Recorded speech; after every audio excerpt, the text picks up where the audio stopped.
Welcome back to Face the Nation. I'm Major Garrett. I'm in for John Dickerson. We turn now to our political panel. Julie Pace is the Washington bureau chief for the Associated Press.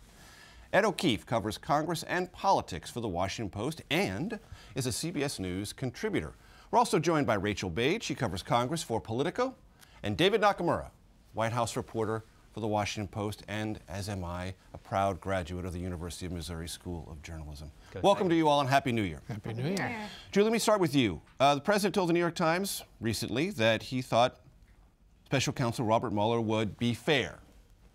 And he didn't seem to express, given the opportunity, all of the hostility some Republicans in Congress in the late waning months of December expressed toward the special counsel, his staff, his motives. What does this tell us, if anything, about where the White House actually is on this and the never-ending question in Washington, where is the Russia investigation? Well, for months, the president has been hearing from two different camps on Bob Mueller. He's been hearing from some of his outside advisors, the people who have been around him for years, who say that he needs to be tougher on Bob Mueller. That needs a better legal team. Needs a better legal team. He needs to be more aggressive in going after what a lot of these friends and advisors of the president see as the politically motivated investigation by Bob Mueller.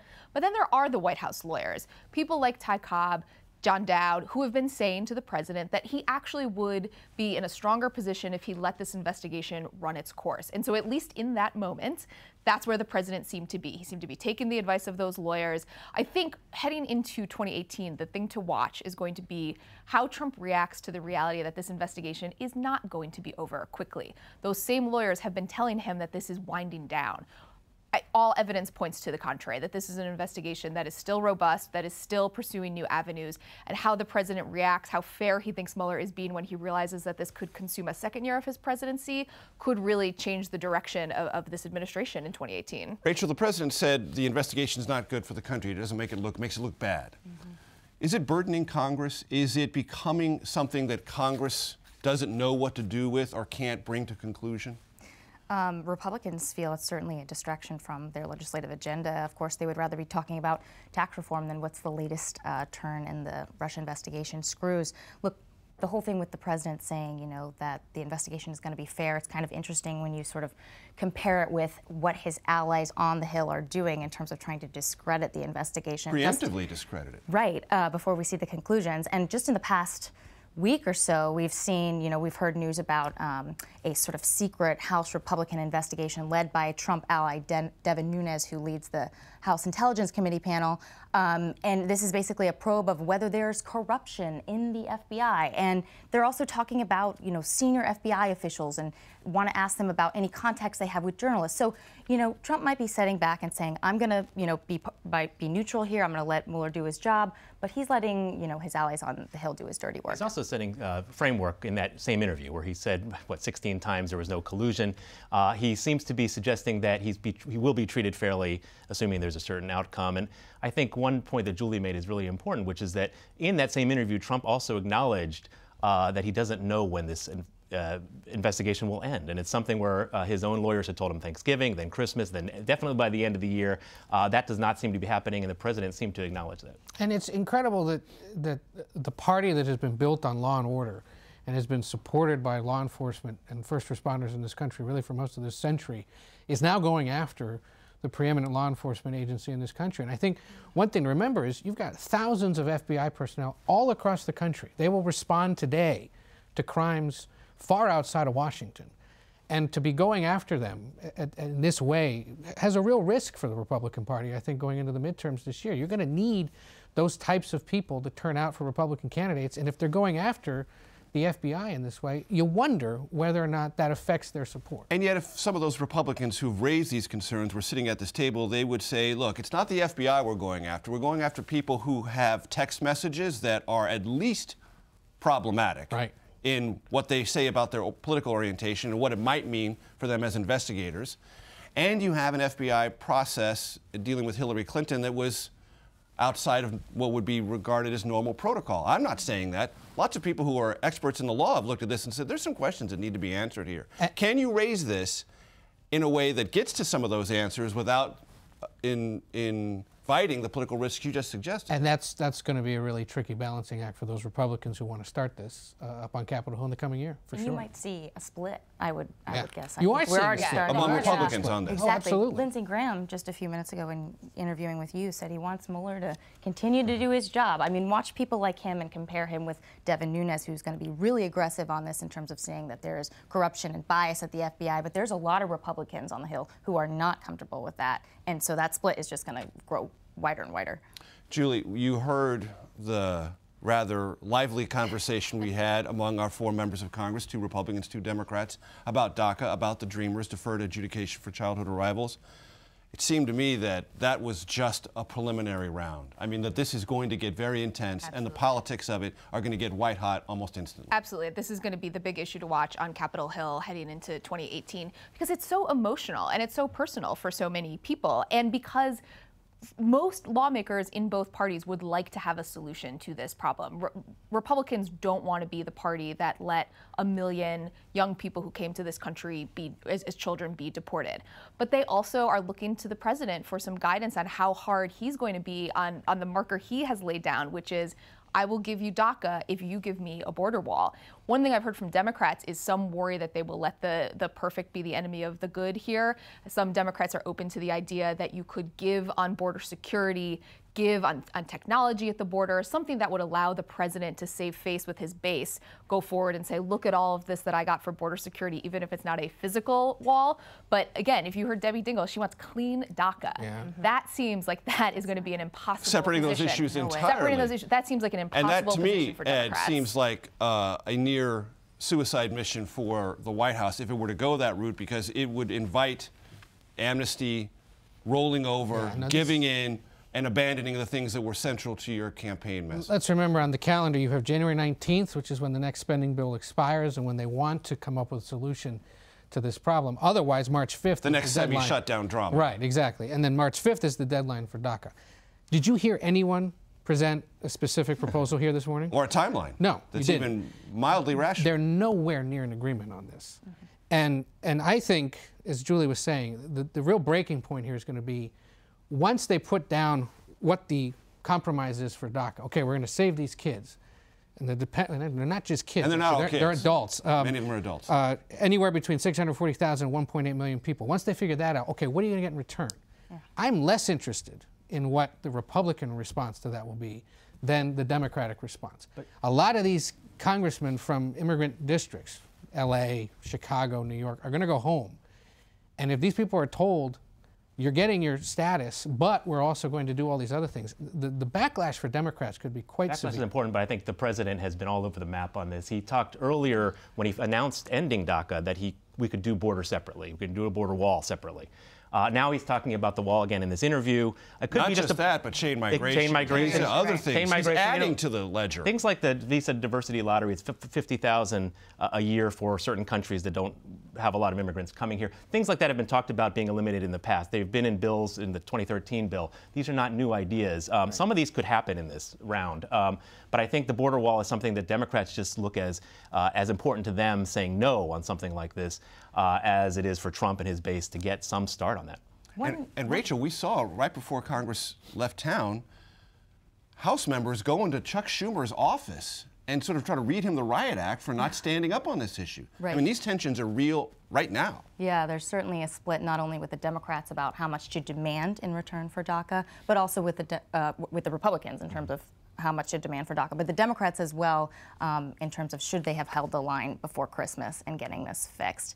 Just to sort of illustrate how difficult this issue is, I was speaking with Mike Kaufman, who is this Republican from a swing state district in California, has a lot of immigrants and Dreamers in his own district, and he was telling me the week before Christmas, this center moderate group of Republicans and Democrats, they call themselves the problem solvers, and they get together and they try to do bipartisan solutions when everybody else is at each other's throats.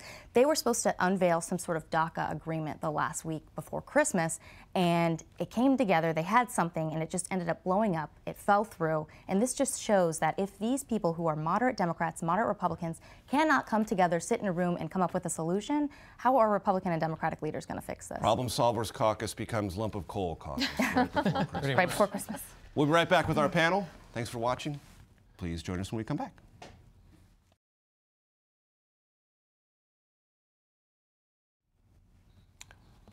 And we are back with our panel. Ed O'Keefe, there are obligations Congress has early in the new year, and then there are intentions. I would say infrastructure is an intention. Yeah. Entitlement reform is an intention. Obligations are fund the government, deal with DACA, resolve something that increases defense spending along the lines that President Trump wants and has obsessively advertised but not yet achieved. And then what do you do on the domestic side of the ledger? And we saw that teased out on this panel as well. Very tough lines to be drawn there. Help our audience understand what are some of the markers, the deadlines, and what are some of the things to watch for? Well, the first let us know if things are going to come together or remain pulled apart. Yeah, I think January 19th, again, the next potential shutdown date is a good marker of how quickly they either want to get their unfinished business done or continue to have those fights. Do you think that's going to be a time where the budget's going to be, or is that going to be another month continuing resolution to find more time to negotiate and if one of my resolutions in 2017 was to not make too many predictions based on the success of 2016, I'd say the only thing I'd say is if you don't get it done by January 19th, use the President's Day recess as the next potential marker, so maybe it spills another month. But you got a lot of things there. You've got, again, the DACA situation. You've got to set budget caps, or how much more will you raise spending by the government. There's a host of other things. Issues with the Children's Health Insurance Program. It's running out of money in several states. And then, as Mark Meadows was floating there, the idea that you might extend permanently those individual tax cuts. Do you use this bill as another way to get that done? Because there's only so many vehicles that sort of leave the station, as we like to say, right, that are guaranteed to pass, and so you try to tack on things to sweeten it for certain people. That may be one that he's floating. And Julia, there's already talk of Republicans not only trying to make the individual tax cuts permanent, but do other technical fixes and do that under reconciliation, which is another one of these mechanisms where simple majority in the House, it's always that way, but a simple majority in the Senate is rarely that way. But you have to pass a budget to do that. And to do that, you have to get agreement on other things like entitlements and other spending that Republicans are not aligned on. Is that something to keep an eye on as well? It absolutely is. Republicans are part of the reason that we didn't get a budget at the end of 2017 is because Republicans aren't aligned, and then they can't figure out how to get some of these Democrats on board that they would need to get 60 votes in the Senate. I think the Meadows idea today is just fascinating. This idea of going back and saying, let's make in the tax bill you had permanent tax cuts for corporations and you had tax cuts for individuals that would expire. It would put a lot of pressure, frankly, on Democrats to say no to a permanent tax cut extension for individuals. Bernie Sanders said just last week they should have all been permanent. They should have all been permanent. So now the Republicans may try to have those Democrats kind of put their money on the table, put their cards on the table on how far they're willing to go, even though they obviously are opposed to the full bill. David, what is your sense of the political clout of President Trump as he enters 2018? About what it was on Inauguration Day? Slightly diminished, slightly enhanced. What's interesting is his poll numbers have gone down, a significant amount in terms of public approval ratings. But the way he has sort of consolidated some of the levers of power in the White House and sort of wielded his clout and his unpredictable nature and his ability just to attack and relentlessly attack his opponents, I think maintains his clout. I mean, he's picked the wrong horse in the Alabama Senate race twice, but the president continues to strike fear into folks who are running for re-election, not to get on his bad side, and those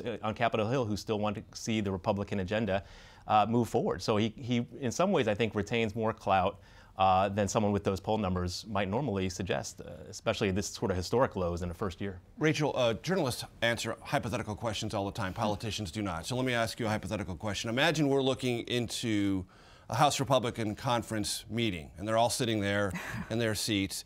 And Paul Ryan says, all right, raise your hand if you want Donald Trump to campaign with you in 2018. How many hands go up? How many hands? I would say about 80 to 90. Mm-hmm. Would those all be in majority districts of Republicans, that I would be say. really up for grabs, or would they be super safe districts that they would just love to see the president there anyway because they're already in lockstep and it's pretty safe? I would say the safe districts for sure, because Right. These are the folks who actually, where the president does have clout on the Hill, it is with these Republicans from these safe districts who, they want to be connected to him at the hip because the base still loves the president, and these are Republican districts. So of course the swing districts are a totally different story, right? I mean, the president with his approval ratings going down, they don't want to be anywhere near him. 30 seconds, Julie Pace. The White House is talking about a revamping of its political operation. Is it overdue? It probably is overdue. There hasn't been a particularly robust political operation, as David pointed out. It's only Trump, basically. It's basically only the Trump. President. It's basically Trump. He's going on instinct. He listens to some people on the outside, less of his political advisors on the inside. They're heading into a year where they're trying to convince the president now that the 2018 midterms are going to be incredibly consequential for his ability perhaps to even finish 4 years in office. If that message gets through to him, I think you will see a true revamp of that political office. That is one very, very big F. Julie Pace, Ed O'Keefe, David Nakamura, Rachel Bade, thank you so much. We'll be back in a moment with best-selling author, J.D. Vance.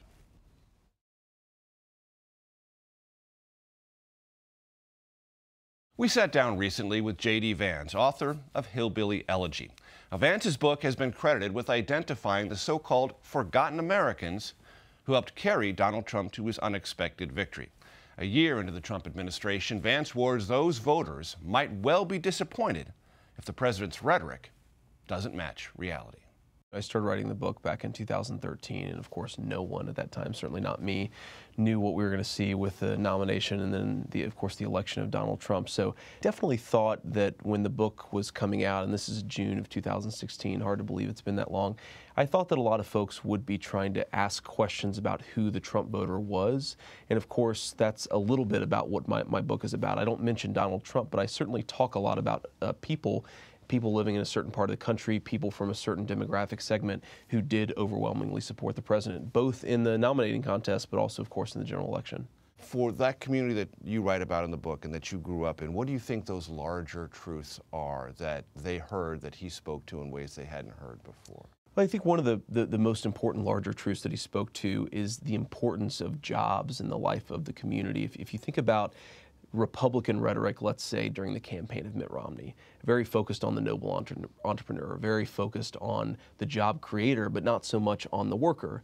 And if you think of the rhetoric of modern Democrats, it's often so focused on government that people don't accept, or that I think a lot of folks on the left don't appreciate that people don't want a handout, they don't want government support, and they don't, from the right, want people to talk about the noble entrepreneur. What they want is people to recognize the dignity of working people. And I think that what was genius about the politics of Trump's campaign is that he focused on workers and he focused on jobs. It wasn't about the wealthy entrepreneur with a private jet. It wasn't about a government handout. It was about the folks in the middle.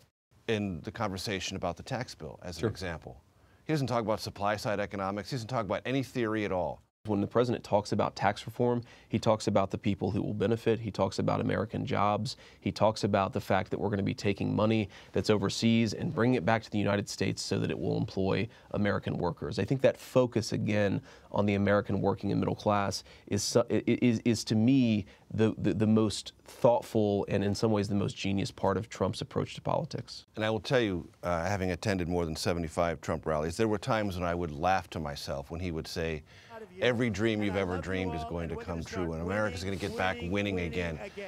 I thought, oh, come on, even by political standards, this is sort of cotton candy taken to the maximum level. And yet, having read your book, it occurs to me the concept of putting winning or victory central to it, to people who maybe feel like they've either become losers or forgotten. That was much more powerful than I thought or imagined at the time. Do you think that's possible?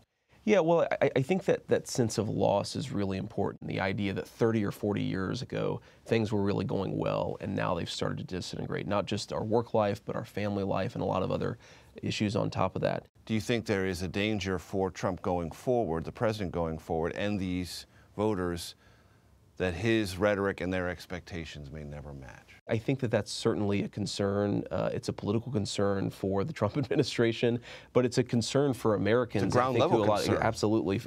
It's a concern for a lot of folks who really do expect things to get a whole lot better. One of the things I really worry about is that if you don't see middle-class wage growth, if you don't see the economy in certain areas of the country, the middle part of the country, starting to come back in the same way that it's doing especially well, let's say in California or New York, then people are going to become politically frustrated, but more importantly, they're going to have a lot of hopes dashed, this sense that maybe this is the moment, this is the electoral moment where a lot of our fortunes turn around. That's going to disappear, and consequently, folks are going to be pretty upset about it.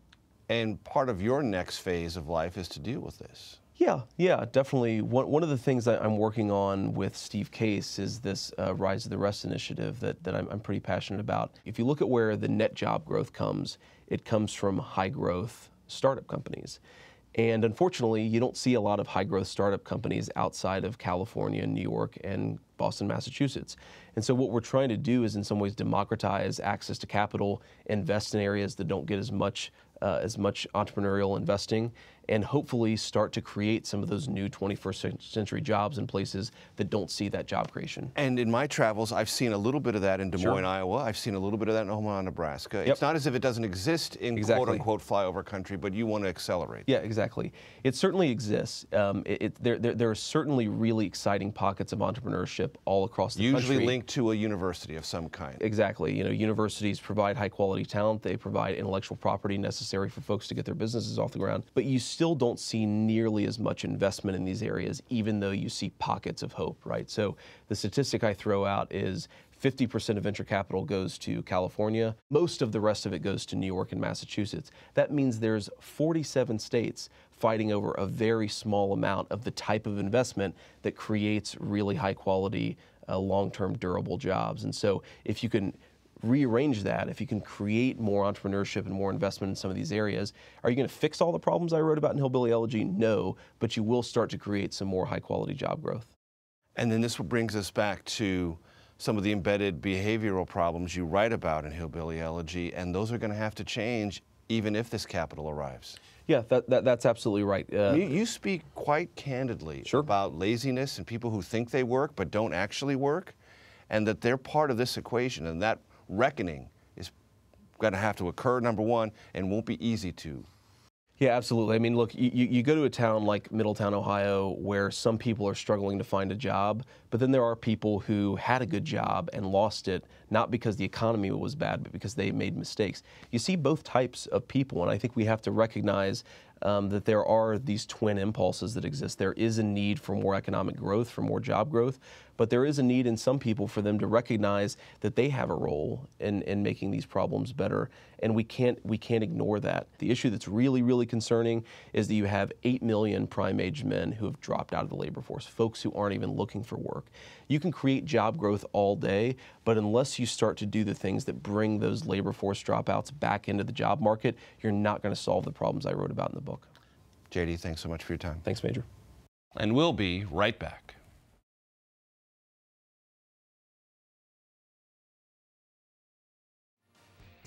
That's it for us today. We thank you so very much for watching. We wish all of you a very happy and very safe New Year. John will be back next week for Face the Nation.